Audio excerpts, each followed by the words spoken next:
Rute, capítulo 1, do verso 1 ao 14, diz assim: Na época dos juízes, houve fome na terra. Um homem de Belém de Judá, com a mulher e os 2 filhos, foi viver por algum tempo nas terras de Moabe. O homem chamava-se Elimeleque. Sua mulher, Noemi, seus 2 filhos, Malom e Quilion, eram efrateus de Belém de Judá e chegaram a Moabe e lá ficaram. Morreu Elimeleque, marido de Noemi, e ela ficou sozinha com seus 2 filhos. Eles se casaram com mulheres moabitas, uma chamada Orfa e a outra Rute. Depois de terem morado lá por quase 10 anos, morreram também Malom e Quilion. E Noemi ficou sozinha, sem os seus 2 filhos, sem o seu marido. E quando Noemi soube, em Moabe, que o Senhor viera em auxílio do seu povo, dando-lhe alimento, decidiu voltar com as suas 2 noras para a sua terra. Assim, ela, com as 2 noras, partiu do lugar onde tinha morado. Enquanto voltavam para a terra de Judá, disse-lhes Noemi: Vão, retornem para a casa das suas mães, e que o Senhor seja leal com vocês, como vocês foram leais com os falecidos e comigo. O Senhor conceda que cada uma de vocês encontre segurança no lar de um outro marido. Então deu-lhes beijos de despedida, mas elas começaram a chorar alto e lhes disseram: Não, nós voltaremos com você para junto do seu povo. Disse, porém, Noemi: Voltem, minhas filhas, porque viriam comigo.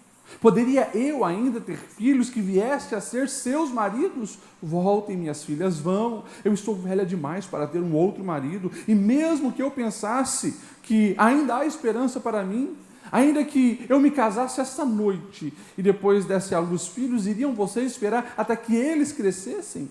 Ficariam sem se casar à espera deles? De jeito nenhum, minhas filhas. Para mim é mais amargo do que para vocês, pois a mão do Senhor se voltou contra mim.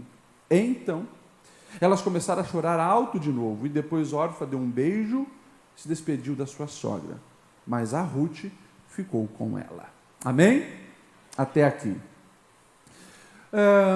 Esse ano nós iniciamos, e eu sei que tem sido ministrado aqui nesse púlpito, palavras a respeito do novo, né? Essa é a temática: abra espaço para o novo. E que nós possamos já aproveitar que estamos no início desse ano novo, e abrir sim o nosso coração, a nossa espiritualidade, a nossa vida para o novo. Eu creio que Deus sempre tem algo novo para derramar sobre a nossa vida. Você crê nisso? Amém? Jesus, ele, nas suas ilustrações, ele tem uma fala muito interessante. Quando ele quer que os próprios discípulos e aqueles que estão ouvindo entendam a necessidade de receber algo novo. Ele faz uma ilustração dizendo assim: olha, não se pega vinho novo e se coloca em odres velhos, porque esse vai se arrebentar. Imagine, ele estava falando do processo da fermentação do vinho, vai emitir gases. Se é um odre, uma vasilha de couro naquela época velho, vai rachar e vai se perder tanto o odre quanto o vinho. Vinho novo se coloca em odres novos e os 2 se conservam. Ou seja, lá atrás Jesus já falava assim: para vocês entenderem o que está acontecendo com a minha vida aqui, vocês precisam renovar a mente de vocês. Vocês precisam estar abertos para o novo. E na nossa vida de fé, a nossa vida na jornada cristã e na nossa existência humana, nós precisamos estar abertos para o novo de Deus, as novidades de vida que o Senhor tem para nós, para que nós venhamos de fato desfrutar daquilo que Ele tem e daquilo que Ele deseja realizar em nós e através de nós. Nós estamos diante de uma história muito interessante. E aqui é uma história que fala, sim, de posicionamentos que decidiram se abrir para o novo. E não é uma história fácil. Nós lemos ali alguns versículos e quanta tragédia tem em alguns textos aqui, em alguns versículos. É claro que nós precisamos entender que quando a Bíblia está narrando histórias, o que a gente leu aqui em 1 minuto, nós estamos falando de anos, dezenas de anos. E são várias as passagens da Bíblia que isso acontece. O que você leu em 1 minuto pode ter ali 20 anos, às vezes 50 anos. Então nós precisamos compreender o contexto. A Bíblia vai nos dizer que essa história de Ruth, de Noemi, aconteceu no período dos juízes. Eu preciso lembrar você, o período dos juízes é aquele período pós grandes líderes, como Moisés e Josué. Imagine, nós temos Moisés tirando o povo do Egito, uma liderança absurda, tremenda, talvez um dos maiores líderes que já pisou aqui nessa terra, Moisés, e é substituído por um homem que sim, estava à altura, e a gente consegue ver isso na história de Josué, deu conta do recado, substituiu duas grandes lideranças, e a gente sabe que agora o povo está na terra prometida, eles estão naquele ciclo de flerta com os povos ao redor, pegam os deuses deles, casam-se com os outros povos, o pecado entra, Deus se afasta, os inimigos vêm, destrói, ele se arrepende, Deus levanta um juiz. Mas os juízes, eles não têm aquela liderança abrangente como teve Moisés e Josué. Eles são pontuais em alguns momentos. É um tipo de liderança, mas não chega no nível daqueles grandes homens que passaram ali. Esse é o contexto. A Bíblia chega a dizer, então, é o tempo dos juízes. E falou, mais especificamente agora, que na tribo de Judá, ali na região de Efrata, que é a região de Belém, nós temos essa família. Essa família, eles tomam uma decisão interessante, assustadora, parece que baseada no desespero, que é o quê? É sair da terra da onde eles estão, a terra de Belém, e ir para uma terra de outros deuses, de outra cultura, de outros povos. Eles saem do meio do povo de Israel e eles vão então para a terra de Moabe. Qual o nome desse homem? Como a Bíblia relata, Elimeleque. O que significa Elimeleque? Meu Deus é rei. Meu Deus é rei. E ele é casado com uma mulher chamada Noemi. O que significa Noemi? Amável, agradável, doce. Essa é a Noemi. É claro que a Bíblia vai dizer que eles têm 2 filhos. Aqui tem uma curiosidade interessante na Bíblia. Por quê? É muito raro um casal daquele tempo, daquela época, na cultura de Israel, que é um casal fértil, porque eles já tiveram filhos, ter apenas 2 filhos. Um casal fértil ter apenas 2 filhos, naquela época era de penca, né? 8, 10, e quanto mais melhor. Bem diferente dos nossos tempos. Para a gente ver e observar como a cultura tem mudado. Né? Para alguns hoje, filhos têm sido maldição. Tanto que, assustadoramente, a gente vê cada vez mais o aborto ganhando espaço. Né? E, infelizmente, na nossa nação, isso já está cada vez mais acontecendo, é uma grande realidade. Mas, na antiguidade, filho é uma bênção, maldição é você não poder ter filhos. E aqui ele só tem 2. Talvez a gente consiga identificar um dos motivos, mas aqui não é a Bíblia que está falando, é minha suposição. Pelo nome desses meninos, pode ser que havia ali algum problema no útero de Noemi. Porque o filho que nasce primeiro é Malom. Malom, ele traz uma interpretação, pelo nome radical, né, no hebraico, de fraco, doente, enfermo.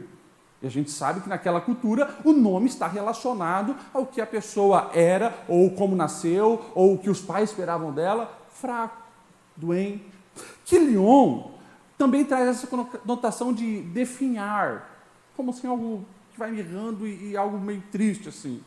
Nomes estranhos para se dar para os filhos, mas talvez era uma lembrança daquele momento e, pelo menos nas vezes que eu fui em Israel, quando eu questiono, principalmente os líderes, né, que falam hebraico e tal, era mais, eles pelo menos me falaram assim, é como a mãe e o pai estivessem se lembrando que por mais que os filhos nasceram doentes, fracos, né, meio mirrados assim, eram milagres.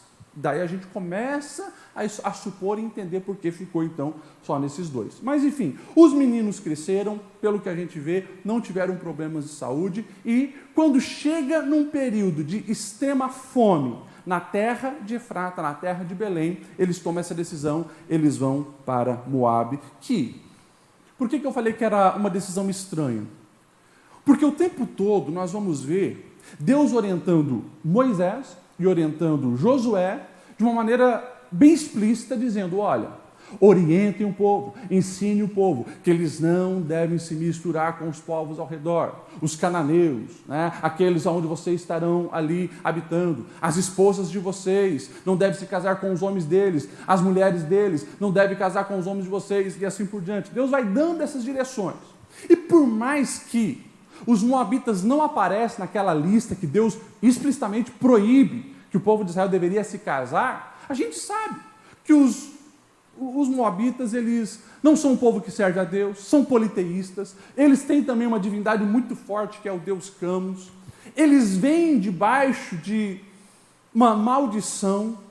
Você sabe que a origem dos moabitas, né, e dos amonitas são ali das filhas de Ló, que se deitaram com o pai, embriagaram o pai, né, e tiveram relação com o próprio pai, são frutos de incesto. Nesse período dos juízes, é só você digitar lá, se você tem a tua Bíblia digital, e depois você digita assim, Moabitas, no livro de Juízes, você vai perceber que esse povo, eles eram extremamente adversários, e sempre estavam ali em guerra contra Israel nesse período. Então é muito estranho eles fugirem da fome e ir para a terra dos Moabitas. Mas eles fazem isso, eles tomam essa decisão, saem de Israel e vão para Moabe. Claro, a gente percebe que algumas consequências dessa decisão deles chegam. Porque o texto vai dizer que em 10 anos que se passam, Elimeleque morre e os 2 filhos morrem. A desgraça chegou naquela casa. Decisões equivocadas foram tomadas. E aqui sempre há um alerta para nós, porque a palavra de Deus, ela deixa bem claro, inclusive decisões erradas que os personagens bíblicos vão tomando para nos alertar. E o texto está nos dizendo que, quando nós tomamos decisões baseadas no desespero, a gente precisa ter um cuidado, porque geralmente isso vai trazer consequências. As nossas decisões precisam ser tomadas pela direção de Deus, por oração, por confirmação dos céus, pela orientação da Santa Palavra, e não pelo desespero. Sempre quando alguém chega no meu gabinete e está nessa situação do desespero, a minha primeira fala é, deixa a poeira abaixar. Porque no desespero, a poeira levantou, você não está vendo nada. Você está se decidindo e tomando decisões para a sua vida baseado nas emoções, e você quer fugir daquele sentimento, mas pode estar correndo para um precipício porque você não está enxergando a situação. Espera a poeira baixar. Busque uma direção de Deus, nosso Deus já está no amanhã, Ele sabe qual é a melhor decisão. Não se toma decisão baseado no desespero ou tentando fugir de algo ruim sem a direção de Deus. Eles tomaram essa decisão, estavam agora colhendo as consequências. Nós temos então Noemi, a mulher doce, agora viúva, e além de perder o marido, ela perdeu os 2 filhos, uma dor absurda, e ficou apenas com as 2 noras. Uma se chamava Ruth, a outra se chamava Orfa. A Bíblia não esconde a amargura que entrou nesse coração. E ela mesma vai assumir essa identidade. Não quero que me chame mais de Noemi, ela vai dizer. Eu quero que me chame de Mara. E se você ler o verso 13, depois o verso 20, o verso 21, você vai perceber que essa mulher que agora ela está amargurada pela perca dos homens da sua casa, ela culpa Deus. Ela está dizendo assim, pois a mão do Senhor se voltou contra mim. Depois no 20 ela vai dizer, pois o Todo-Poderoso tornou a minha vida amarga. No 21 ela vai dizer, o Senhor se colocou contra mim. E olha só, ela vai dizer, o Todo-Poderoso me trouxe desgraça. Palavras pesadas, né? Agora, como é interessante isso. Porque o nosso Deus, que nos entende nos detalhes, Ele suporta que a gente vomite os sapos da vida nele. Sem perder o amor por nós e sem se esquecer das suas promessas e seus projetos para com a nossa vida. Gente, se alguém fala uma palavra dessa para uma outra pessoa, já vem vingança. O coração do outro também se azeda e joga um monte de palavra. Deus é Deus. Deus nos aguenta.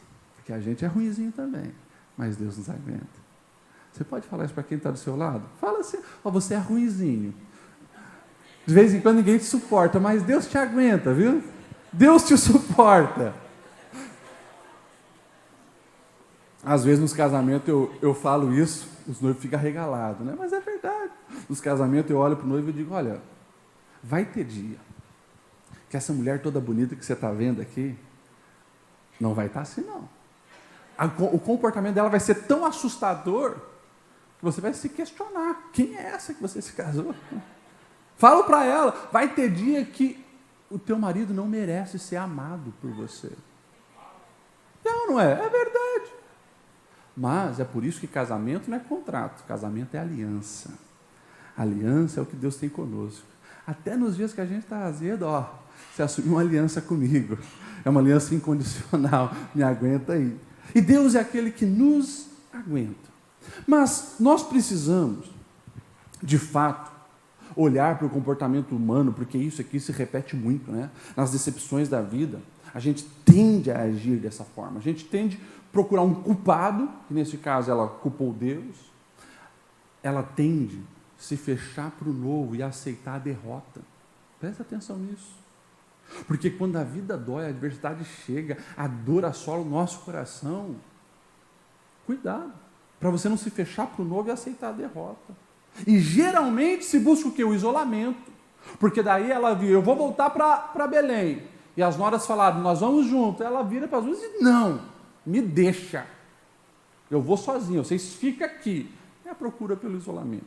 Muito parecido com a gente nos dias das nossas frustrações. Agora, essas três atitudes são extremamente perigosas, porque de fato impede que o novo aconteça na nossa vida. Enfim, nós sabemos que ali a órfã, então, depois, ela no começo aceita, mas depois então ela ouve os argumentos da sua sogra e ela disse, é verdade, eu acho que vou ficar por aqui mesmo, na casa do meu pai, vou ficar em Moabe, vou ficar por aqui. Mas Ruth, de uma maneira extremamente surpreendente, decide então seguir a sua sogra e viver uma nova história, um novo caminho. E a partir desse posicionamento de Ruth, a palavra de Deus está nos gritando algo aqui que a gente precisa entender. E aqui é a primeira lição que eu gostaria que você que anota, você que escreve, você que quer registrar isso no seu coração, entenda.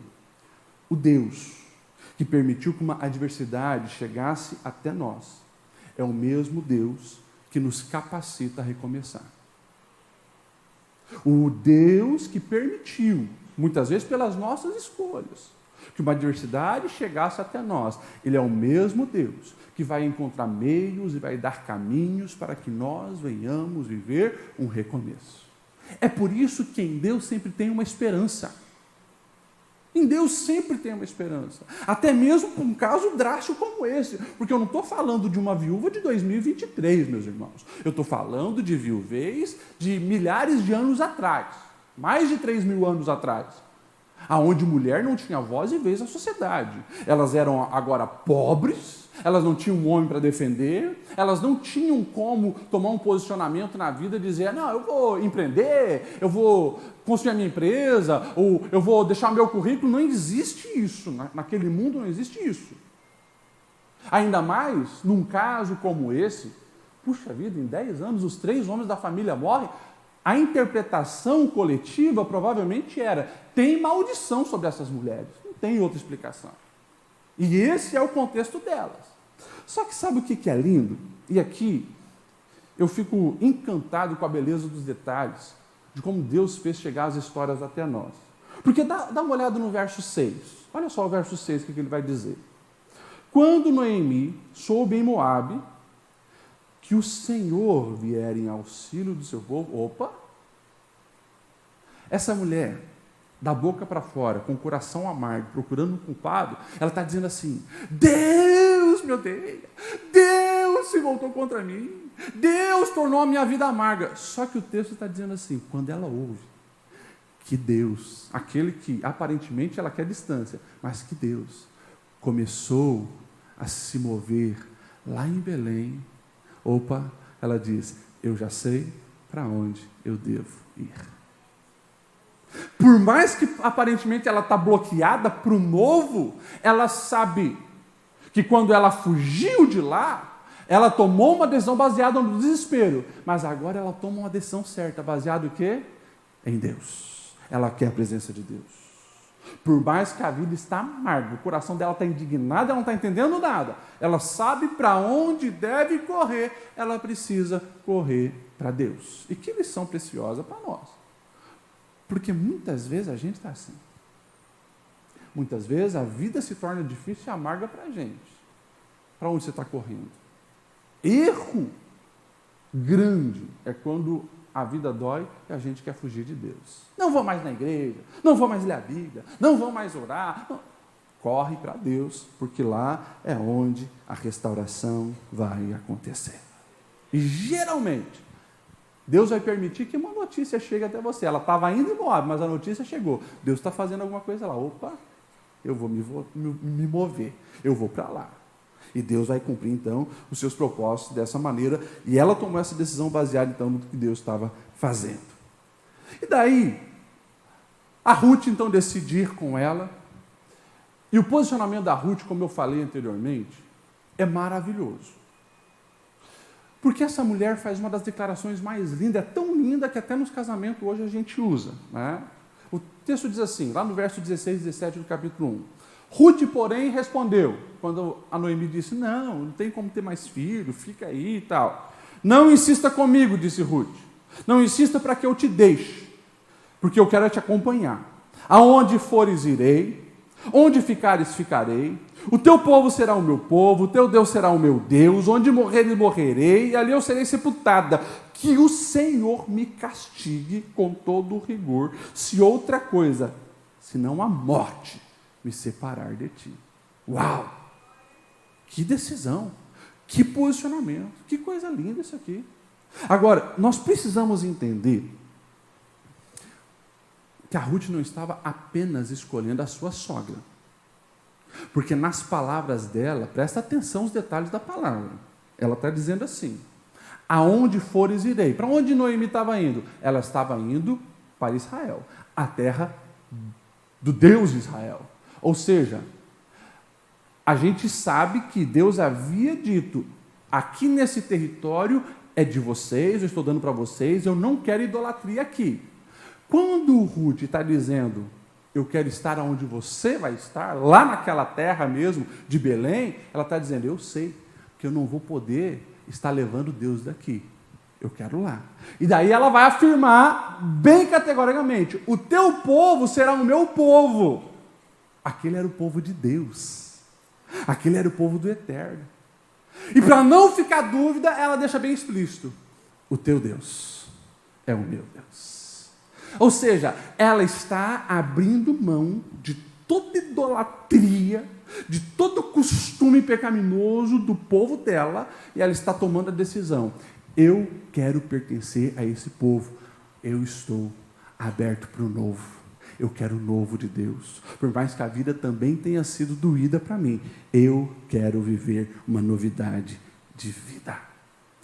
Que coisa maravilhosa! E a gente sabe que como essa Ruth vai colher bênçãos pela decisão e o posicionamento que ela está tomando aqui nesse momento. Elas vão então para Belém. Sai e deixa Moabe. E claro que fica essa preciosa lição para cada um de nós.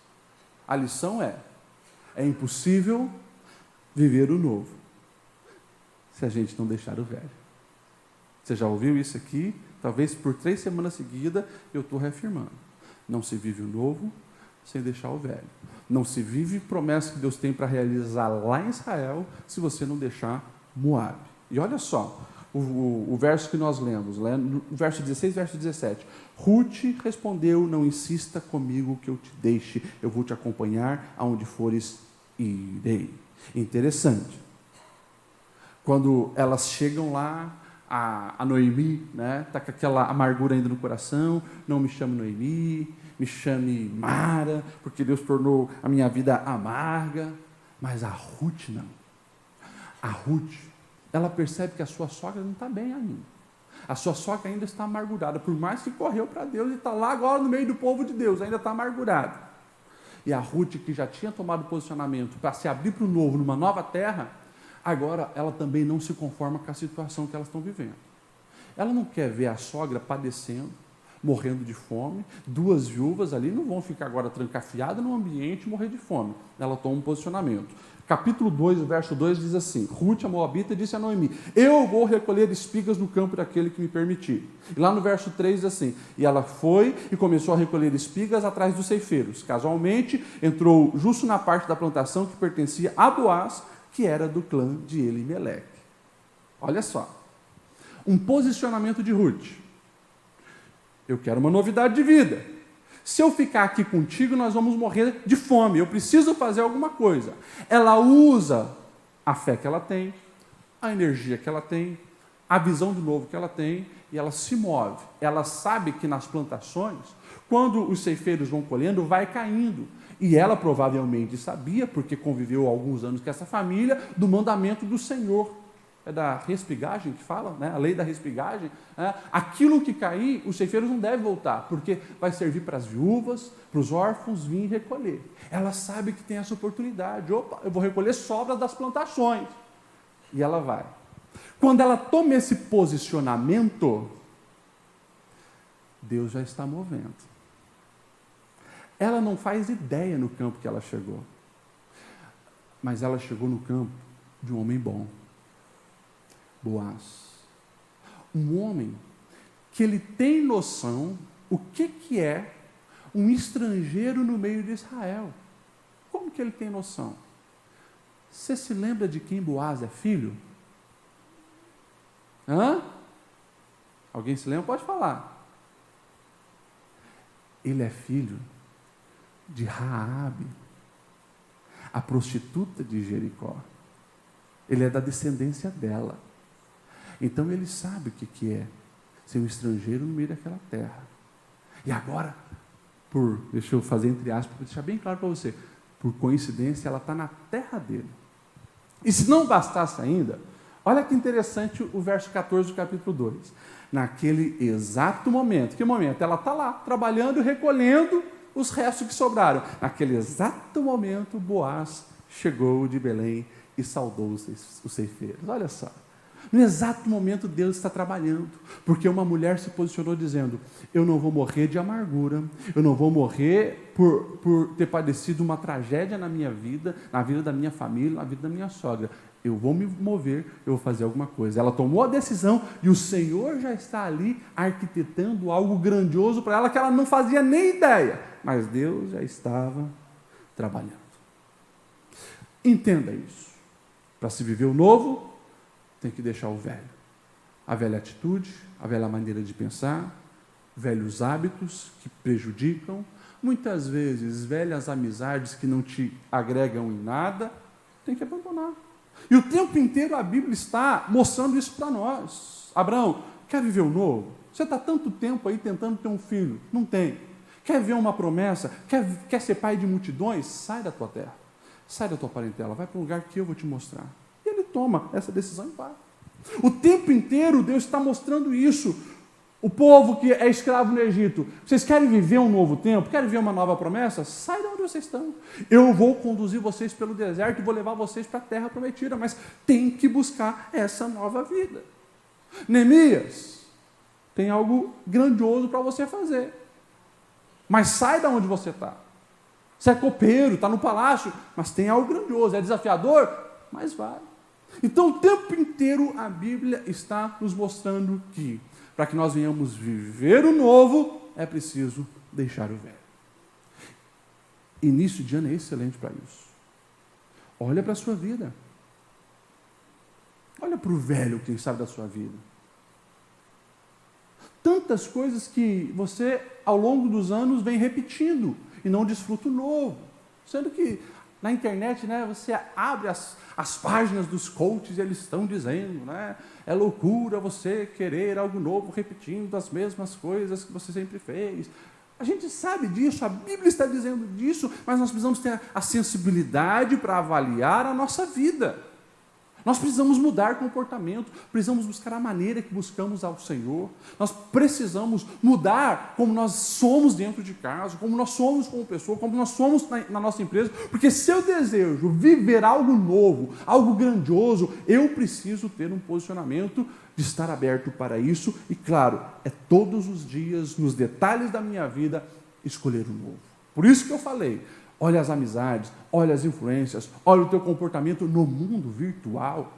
Talvez você quer o novo, mas você só está repetindo os hábitos velhos. É 3, 4 horas por dia de rede social. Você está preso em vícios digitais, preso no videogame, preso em ficar assistindo série e mais série, e nunca acaba as séries, e você se tornou, né, fã das séries coreanas, né? Como é que se fala? Como é que é? Quem assiste a série coreana? Dorameiros, né? Os dorameiros, que agora é moda, eu não sei, mas dá uma avaliada como isso compromete muitas vezes a maneira que você gasta o teu tempo. Você fica preso nisso, vivendo a vida dos outros, quando Deus tem novidade de vida para você. E nós precisamos aprender a deixar o velho para viver o novo. A Ruth, ela tinha essa convicção. Ela tinha a convicção que ela precisava de uma mudança de vida. Ou seja, ela tinha a convicção, eu não quero mais servir aos deuses moabitas, eu quero sair disso, eu quero o Deus de Israel, eu quero o Deus do marido que eu conheci, eu quero o Deus que a minha sogra me apresentou, eu quero o Deus de Israel. Ela toma a decisão de trabalhar para sustentar a sua sogra e cuidar da sua sogra. E ela também toma um posicionamento dizendo, eu não quero ficar nesse status civil de viúva. Eu quero casar de novo. E a Bíblia vai dizer que então agora o romance desenrola. Lá no capítulo 3, você vai ver que aquela que se dizia amargurada, né? A Noemi vai dar um conselho para Ruth, dizendo, minha filha, esse homem é bom. E o Boaz, ele é um dos resgatadores. Ele é quem pode te assumir. Então faz o seguinte, capricha no visual, bota aquele perfume cheirosinho e vai lá. Provavelmente, nesse horário, ele vai estar verificando as coisas lá da lavoura, deita lá nos pés dele. E quando ele falar contigo, você faz um pedido. Estenda a sua capa sobre mim. Olha que romântica essa cantada, né? Ele entendeu. Mulheres, se vocês falarem isso para o homem, ele não vai entender nada. Acho que não é louca, né? Estende a sua capa sobre mim. Naquele tempo, ele entendeu que ela estava querendo algo sério com ele.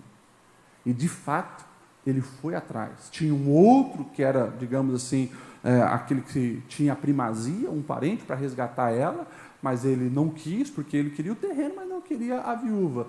E o Boaz, ele queria a viúva, estava nem para o terreno, mas ele usa o argumento, tem um terreno aí para ser negociado.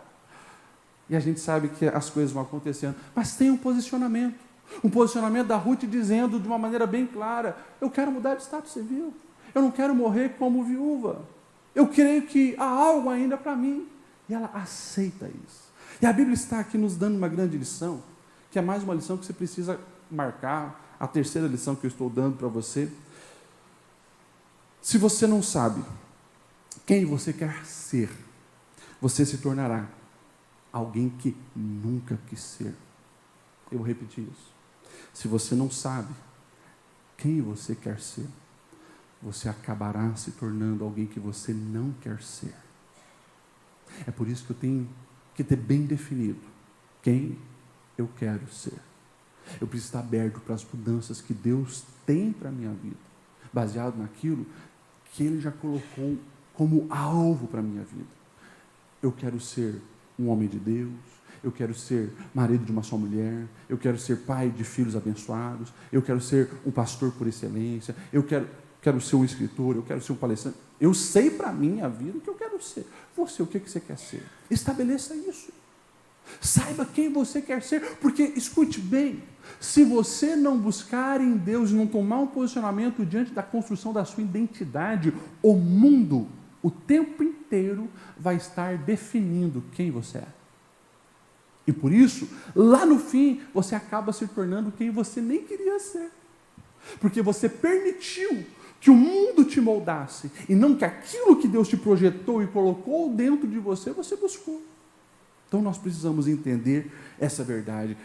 A Ruth, ela tinha essas convicções. E ela tomou esse posicionamento. Meus irmãos, precisamos avaliar a nossa vida. Se de fato nós estamos permitindo que o Espírito Santo nos construa, e se nós estamos buscando todos os dias isso e tomando esse posicionamento diante da vida. Cuidado, porque às vezes no teu inconsciente, você está repetindo algumas frases que mostram que você está estagnado. Quando você começa a dizer, eu gostaria de fazer isso, de ser aquilo. Quando gostaria está muito presente nas tuas frases, poxa, mas por que não está buscando? Por que não está se tornando? Por que não está fazendo? Ou às vezes, se eu pudesse ter escolhido isso, se eu pudesse ter escolhido aquilo. Você está vivo, você ainda tem o poder da decisão hoje. E eu falei domingo, as pessoas que ficam dizendo o tempo todo, oportunidade, eu nunca tive essa oportunidade para isso, eu nunca tive essa oportunidade para aquilo. Gente, Deus deu oportunidades para você. Você tem que aproveitar bem. À medida que você aproveita bem as oportunidades que Deus te deu, Ele vai abrindo novas portas. E você vai evoluindo, melhorando, crescendo, se desenvolvendo. Mas eu preciso saber o que Deus tem para mim, e eu preciso querer isso, buscar isso, e todos os dias, que a maneira com que eu gasto o meu tempo, a minha hora, as minhas conexões, a maneira que eu conduzo a minha vida, esteja em sintonia com o propósito de Deus para a minha vida. Se eu não entender isso, eu acabo vivendo a vida que os outros querem que eu viva, e não que o Senhor. Enfim, para nós caminharmos para a reta final, o casamento acontece, Boaz e Ruth se casam, e se você quiser acompanhar lá no capítulo 4, a partir do verso 13, eu acho lindo como essa história vai encerrar. O texto vai dizer assim: Boaz casou-se com Ruth, e ela se tornou a sua mulher. Boaz a possuiu, e o Senhor, olha isso, o Senhor concedeu que ela engravidasse dele e desse à luz um filho. As mulheres disseram a Noemi: louvado seja o Senhor que hoje não a deixou sem resgatador. Que o seu nome seja celebrado em Israel. O menino lhe dará nova vida e a sustentará na velhice, pois é filho da sua nora, que a ama e que lhe é melhor do que 7 filhos. Deixa eu dar uma pausa aqui, depois a gente vai para o verso 16. O menino lhe dará nova vida. Se a gente olhar para Noemi, ela estava com o coração fechado para o novo. Como eu falei, Noemi, ela queria ser chamada de Mara, de amarga. Ela não queria mais chamasse ela de Noemi, de doce, agradável. Estava fechada. Só que Deus colocou do lado dela e ela tinha aliança com alguém que queria o novo. A Bíblia está aqui falando de uma maneira linda sobre o poder das alianças. Presta atenção nisso.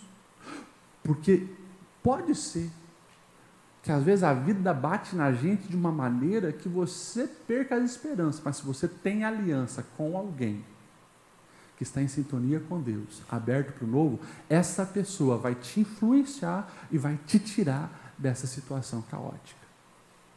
Ruth queria o novo, e influenciou e transformou totalmente a vida de Noemi.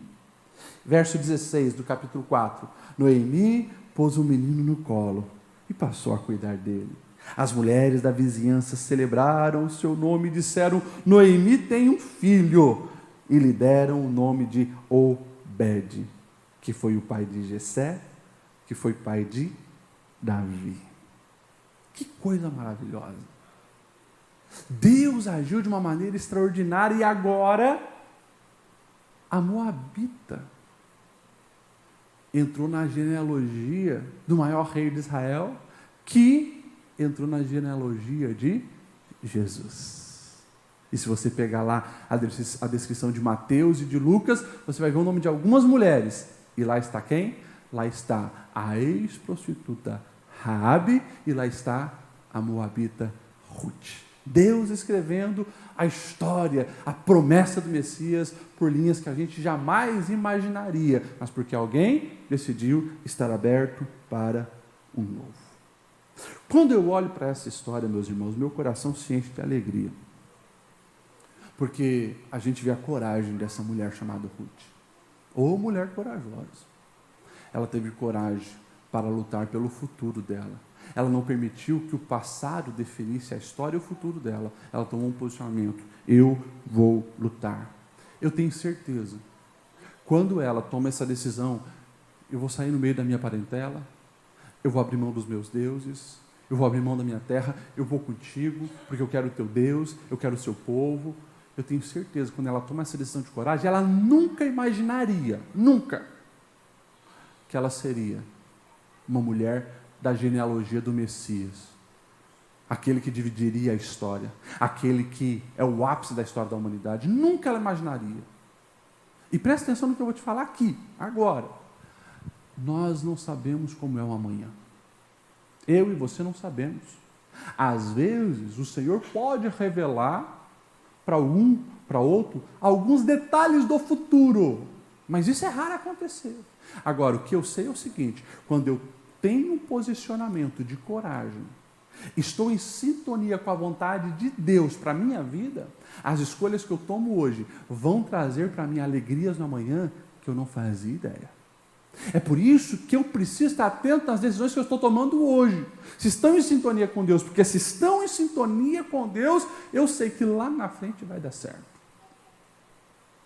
19 anos atrás, 31 de janeiro de 2004, essa igreja ainda era um modelo antigo, tudo vermelho, eu estava me casando aqui. 19 anos atrás, 31 de janeiro. Eu nunca imaginaria. Tem alguém aqui que estava naquele dia? Tem um mais velhinho aí, né, Jefferson? Eu nunca imaginaria que tantas bênçãos viriam sobre a minha vida. Eu nunca imaginaria um Kenidiel com meu filho. Nunca imaginaria uma Eixla. Eu nunca imaginaria que um dia eu seria vice-presidente dessa igreja. Nunca imaginaria. Mas eu tomei uma decisão. Jovem, 19 anos, ela com 17. Todo mundo dizendo doido. Eu fazia faculdade de ciência da computação e eu parei, por causa do chamado para ir para o seminário, e depois eu casei. Os camaradas falaram: você é louco, cara. Você está num polo de software aqui, você vai ficar rico trabalhando nessa área de computação. Agora vai casar com 19 anos, cara, olha o tanto de mulher dando solto aí. Falei: eu vou tomar uma decisão para a minha vida, baseado no que eu sei que Deus quer, naquilo que eu sei que Deus já colocou no meu coração. Para muitos doido, maluco, mas eu colhi tantas bênçãos a partir daquela decisão que eu nunca imaginaria que iria colher. A nossa vida é assim. Quando você escolhe o caminho do Senhor, baseado na instrução do Senhor, na palavra do Senhor, você pode ter certeza, o futuro vai sorrir para você. Pastor, mas eu acho que eu tomei decisões certas, tal, eu estou sofrendo bastante. Então calma, porque ainda não é o ponto final. A história continua. A Bíblia também vai mostrar o tempo inteiro isso. Por mais que José foi traído pelos irmãos, trabalhou como escravo, foi jogado na prisão, ainda não era o fim. Deus estava escrevendo a sua história e cada adversidade estava preparando ele para assumir aquilo que Deus já tinha projetado para ele. Ele foi fazendo o quê? Tomando cada uma das decisões baseado no que Deus tinha para ele.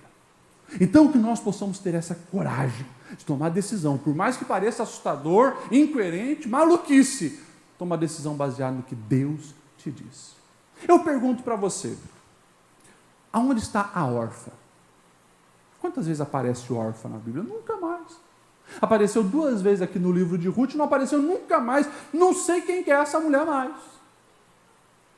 Mas a Ruth, até hoje é falada, até hoje é lembrada. A Ruth entrou para a história da genealogia do Messias, porque decidiu agir com coragem. A Bíblia está dizendo, para mim e para você, se 2 viúvas, uma delas ainda meio capengando, mas elas olharam para os projetos de Deus, tomaram decisões e tiveram a sua vida transformada, você acha que você não pode dar certo? vai dar certo. Mas esteja aberto para o novo de Deus. E Ele tem grandes coisas para fazer na sua vida.